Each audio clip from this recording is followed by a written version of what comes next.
Ja, es ist schon sehr bedenklich emotional. Oder? Wir müssen früher heim und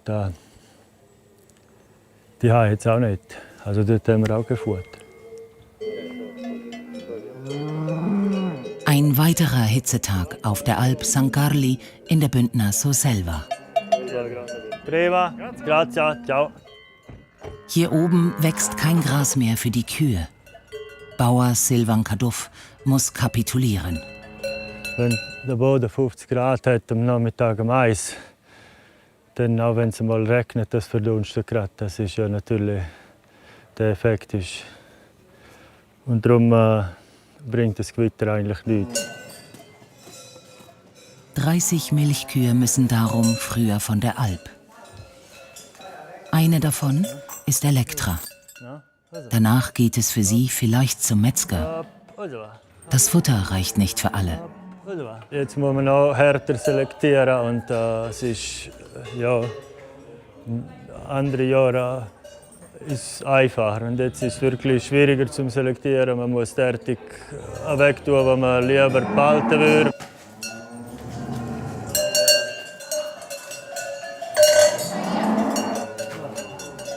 Der vorzeitige Alpabzug. Auch das gehört zu diesem Ausnahmesommer.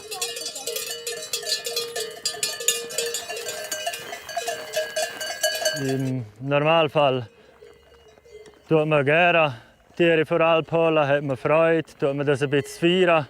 Aber heute ist wirklich keine Feststimmung und das ist sehr bedrückend. Die Kühe spürten, dass sie von der trockenen Alp runter dürfen, sagt Kaduff. Deshalb würden sie rennen.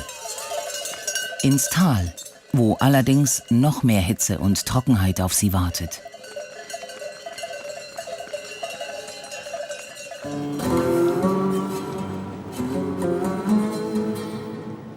Ortswechsel ins Berner Mittelland. Andere Region, gleiches Problem. Vertrocknete Felder und Kulturen. Die Kühe von diesem Bauernhof in Batterkinden bleiben im Stall. Auch hier ist es 36 Grad heiß. Ventilatoren sind im Dauerbetrieb. Gras ist Mangelware. Rudi Fischers Vorräte werden nicht mehr lange reichen.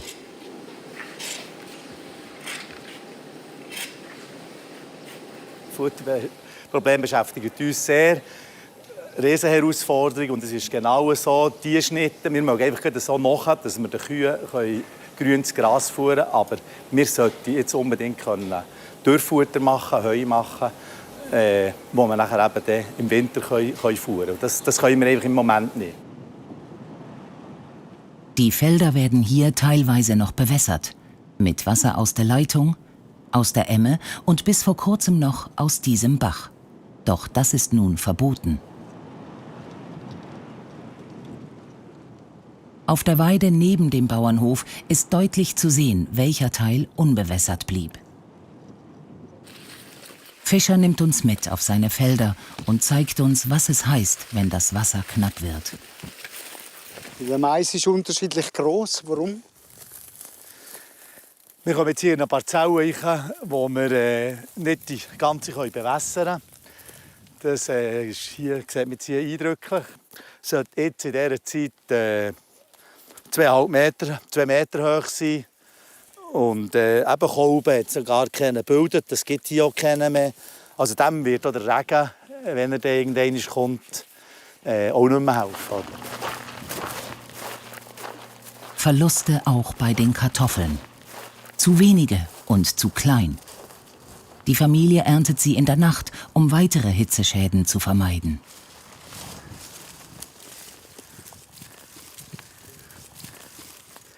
Es sind strenge Tage, wo wir jetzt seit Wochen haben, mit dieser Hitze, im Stall. Mit den Tieren gibt es mehr Aufwand, aber nachher eben auf dem Feld mit Bewässern in der Nacht aufstehen, schauen. Wir haben es auch immer im Kopf, es könnte etwas passieren. Und es ist ein grosser Druck. Dann ein Lichtblick. Ein Lastwagen mit Heu ist eingetroffen. Hallo. Ciao. Ruti. Hallo. Jetzt kommst du von Spanien. Spanien? Spanien. Gebracht hat das Heu ein weißrussischer Chauffeur nach 22 Stunden Fahrt. Aber wo in Spanien? Region? Region. Spanien. Spanien, ja, ja. Spanien, also gut. Ja. Der Bundesrat hat die Zölle für solche Importe aufgehoben. Doch Heu ist Mangelware. Glücklich, wer beliefert wird. Ich habe hier einen Kollegen aus dem Zürichgebiet, der mit Futter handelt. Und ich habe ihm schon vor einem Monat gesagt, dass er schauen soll für ein Camion. Aber das sind mehrere tausend Franken, die hier stehen, die man eigentlich gerne selber produziert. Fischer hofft, dass die höheren Preise von Abnehmern und Konsumenten mitgetragen werden.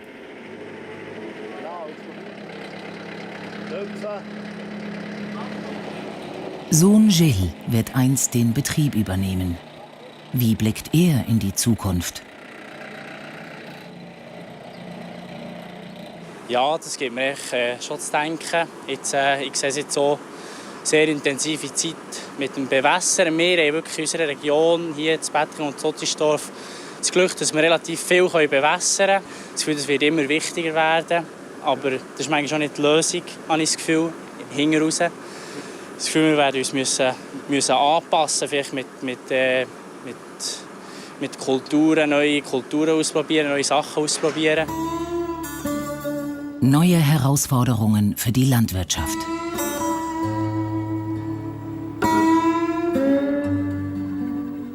Ortswechsel ins Berggebiet bei Schänis im Kanton St. Gallen. Hier wird Trinkwasser für die Kühe oben auf der Alp abgefüllt. Es eilt.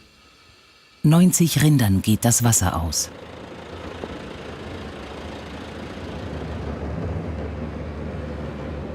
Es geht ums Tierwohl. Ja, die Tröge dürfen nie leer sein hier oben.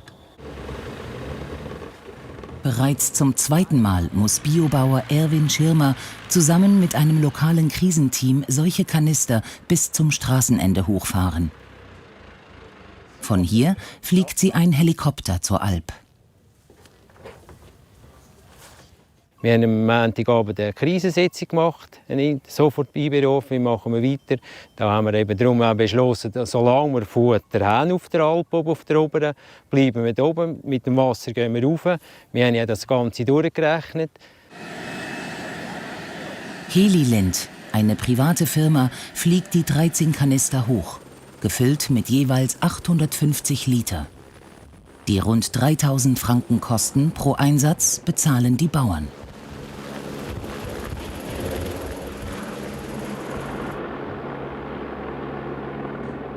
Jetzt sehe ich gerade, dass er Mühe hat wegen dem Nebel. Jetzt kehrt er wieder.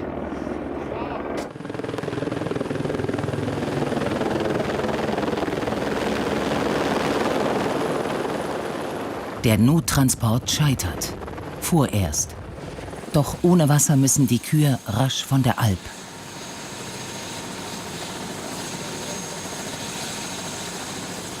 Ja, Petrus, mach Fürschi.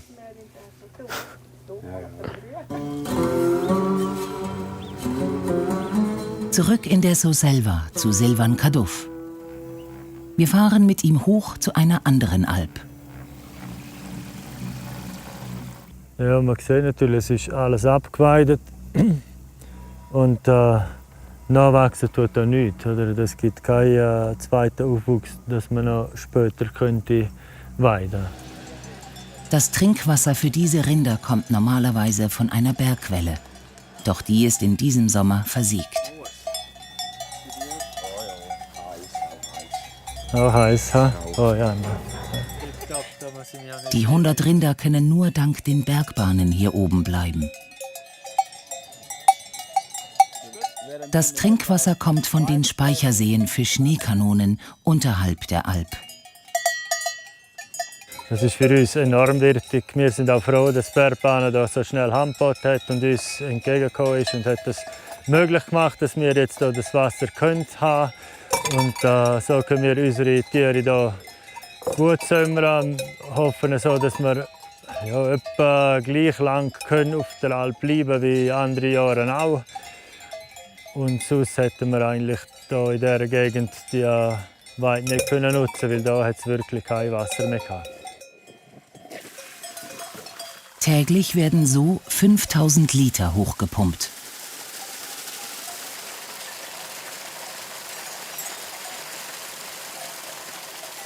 Und das langt ungefähr für 24 Stunden und dann können wir es wieder pumpen und füllen. Ja. Man ist irgendwie ein bisschen überrascht oder überrumpelt von diesem Klimawandel. Ja, der ist vielleicht ein bisschen schneller gekommen als erwartet und die Periode, wo es so warm oder niederschlagsarm ist, die hat sich eigentlich ausdehnt. Die wird immer länger. Das ist eigentlich das, was mich Sorgen macht. Haben wir es unterschätzt? Unterschätzt ist vielleicht das falsche Wort. Es ist auch schwierig, um das vorauszusehen. Die Folgen des Klimawandels. Jetzt sind sie spürbar.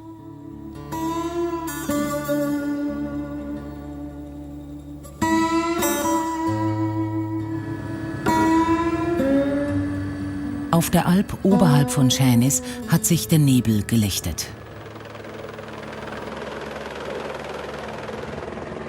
Erwin Schirmer kann die ersten Wasserkanister in Empfang nehmen.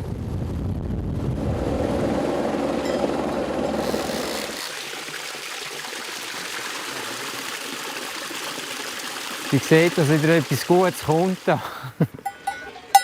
Bis zu 100 Liter am Tag trinken Kühe und Rinder. Gerade mal eine Woche wird das Wasser ohne neuen Regen reichen.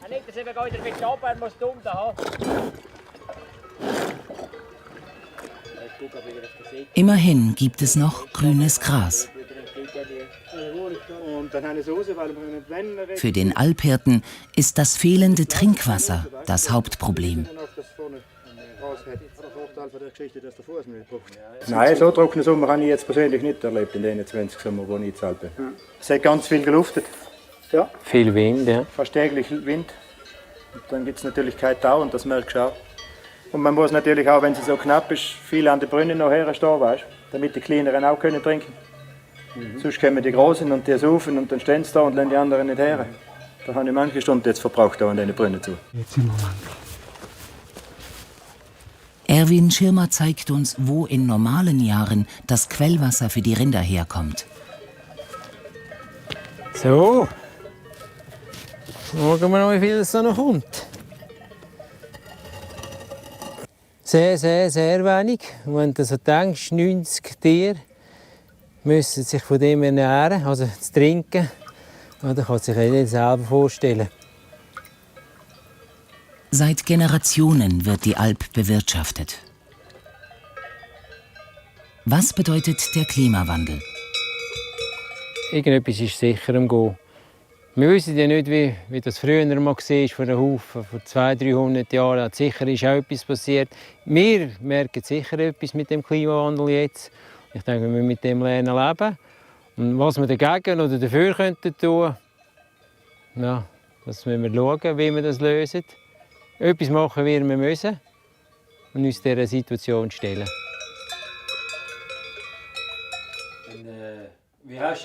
Doch es stellt sich die Frage, lohnt sich mit diesem Aufwand die Alpsämmerung noch?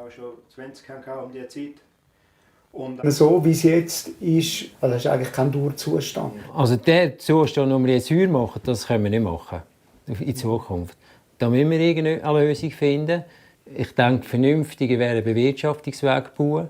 Wir haben das schon mal probiert, hat der Kanton Nein gesagt. Aber vielleicht merkt der Kanton jetzt, in dieser Situation, in der wir jetzt sind, dass wir das gescheiter machen. Keine Helitransporte mehr. Dafür eine Straße, mit der Wasser direkt hochgebracht werden soll. Aufgeben sei keine Option.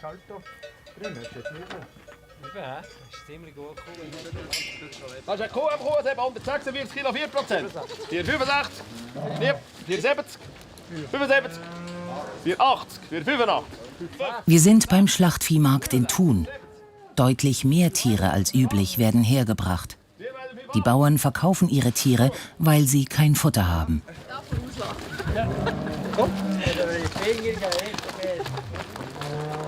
Puls fühlen bei den Viehhaltern.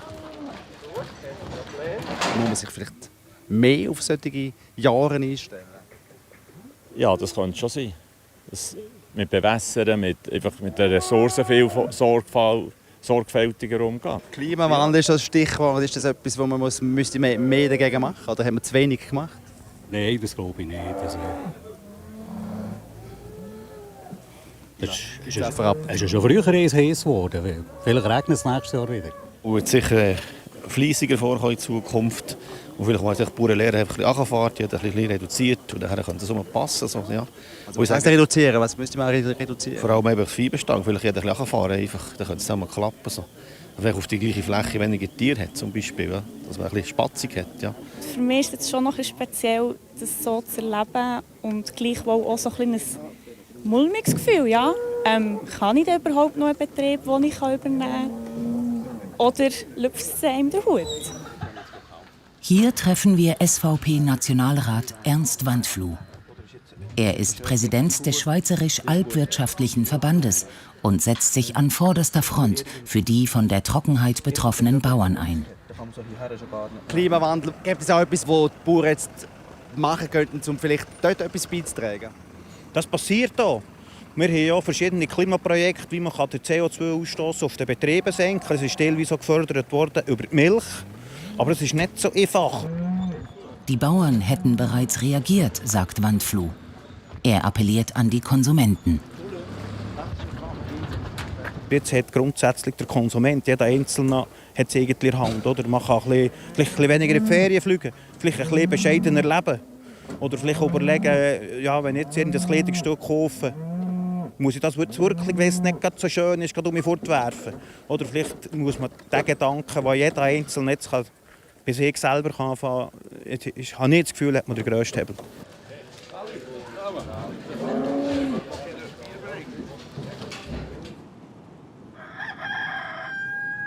Früh morgens auf dem Hof von Silvan Kaduff. Die letzte Reise für seine Kuh Elektra.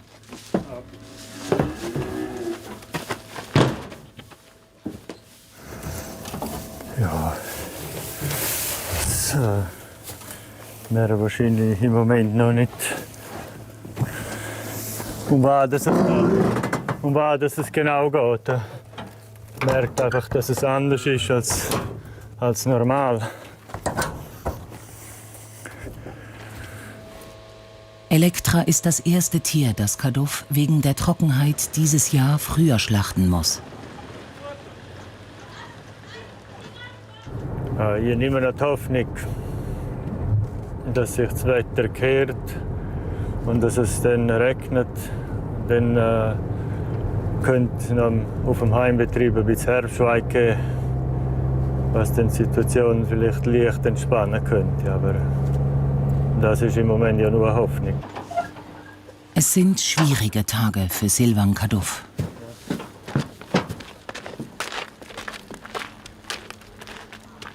Guten Morgen.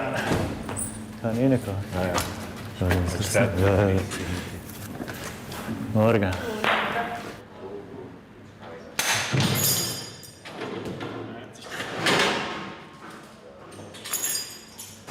Ich hoffe, dass man noch lange in diesem Sommer zurückdenken muss oder darf und nicht, dass sich das Szenario alle Jahre wiederholt. Ja.